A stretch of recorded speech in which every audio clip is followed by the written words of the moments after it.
좋아요, 구독. 최근 제약바이오가 연초 증시를 좀 견인하는 모습을 보여왔는데요. 최근에 레고캠바이오의 얀센 기술 수출이라든지 위고비, 기대감 역시 흐름을 함께하고 있습니다. 글로벌 제약바이오 업황의 최대 키워드는 좀 어떻게 잡아보면 될까요? 네, 앞서 잠깐 이야기했던 것처럼 작년 하반기가 비만, 당뇨에 대한 이야기가 많았었고 올해 또 ADC 그러니까 이런 그 약물 전달 시스템 관련해서 ADC에 대한 신약 개발에 대해서 말씀하신 레고캠 바이오가 또 주목을 받았고요. 또 최근에 보면 티온 바이오라고 SK 케미칼에서 200억 원의 어떤 투자 결정을 또 했거든요. 이런 부분들 그리고 지금 블록버스터급 그 글로벌 제약사들의 그런 신약 기존의 신약들이 특허가 이제 계속적으로 만료가 되기 시작합니다. 이제 그러다 보니까 이 글로벌 기업들 입장에서는 특허가 만료가 되면 제네릭이 나올 수 있잖아요. 그러니까 이 부분을 회피할 수 있는 내가 더 특허를 더 특허가 끝나지만 내가 어떤 그런 누리기 위해서는 제형을 변경해서 그러니까 DDS를 변경해서 이제 그런 시밀러가 나오는 거에 대한 부분을 내가 어떤 막겠다라는 방어하는 기능을 좀 볼 수가 있는데 이런 부분들이 지금 머크하고 최근에 알테오젠 같은 경우가 그 면역 항암제 키투르다라고 지금 작년 같은 경우만 해도 시장에서 매출이 35조 원 정도 지금 시장에서는 매출 전망하고 있거든요.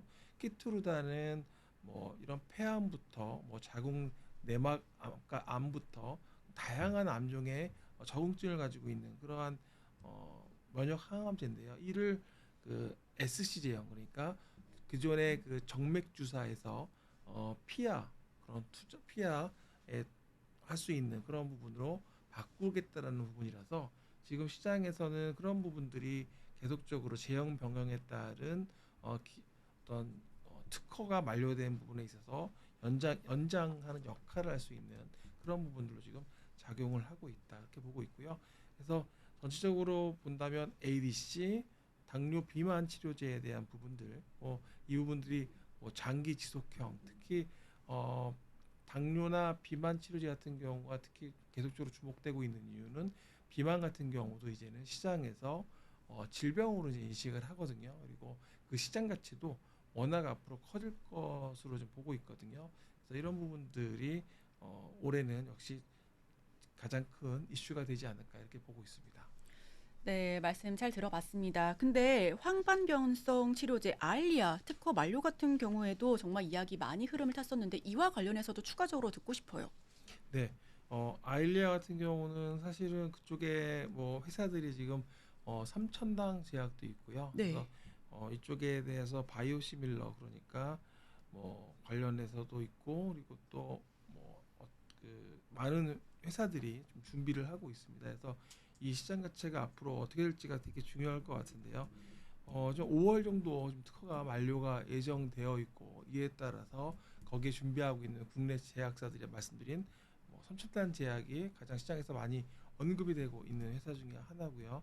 이런 부분들을 본다면 제가 보기에는 시장이 여기서 지금 한 아일리아가 연매출 한 13조 원 정도 매출을 하고 있는데 여기서 삼성 바이오에피스, 셀트리온, 삼천당 제약 이런 회사들에 대한 부분들도 올해 좀 봐야 되는 부분이 아닐까 이렇게 보고 있습니다.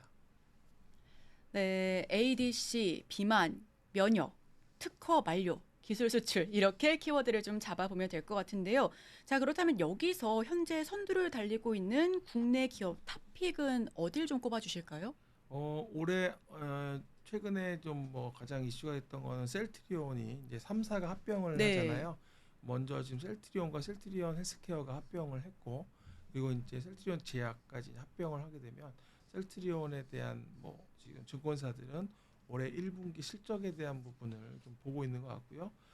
두 번째는 이제 동아 ST 같은 경우도 지금 ADC 그런 성장 동력으로 삼고서 지금 국내 바이오텍인 앱티스라는 회사를 좀 인수를 했습니다. 그래서 그런 동아 ST가 이런 ADC 기술을 플랫폼을 가지고 CDMO 사업을 하겠다라는 거고요. 레오캠바이오 같은 경우 뭐 앞서 이야기 계속 나왔지만 존슨앤존슨의 자회사 얀센과 총 17억 달러, 그러니까 한화로 따지면 2조 2천억 원 규모의 기술 수출 계약을 체결했거든요.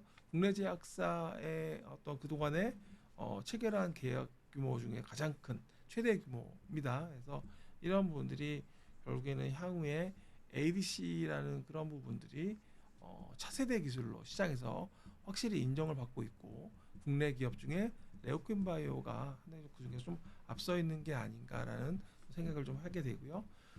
셀트리온 말씀드렸고, 그리고 또 삼성바이오로직스가 또 있는데요. 삼성바이오로직스는 지금 ADC 의약품 CDMO 계약을 수주를 위해서 상당히 노력을 하고 있습니다. 그러니까 결국에는 삼성바이오로직스 같은 경우도 계속적으로 다양한 바이오 의약품에 대한 수주를 늘려나가겠다는 거고, 작년에도 이미 3조 원을 넘겼거든요. 수주 금액이 연간. 그렇다고 본다면 올해도 그 이상 좀 보고 있는 상황인 것 같습니다. 그래서 이 ADC 시장 가치에 대한 그런 성장에 대한 부분을 지금 2022년 10조 원에서 2028년에는 26조 원, 그러니까 연평균 15.2%의 성장으로 보고 있기 때문에 ADC 관련된 이렇게 삼성 바이오로직스도 들어가고 셀트리온도 들어가고 이런 식으로 좀 시장이 좀 커지고 있다는 부분에 좀 주목을 하시면 좋을 것 같습니다. 좋아요, 구독!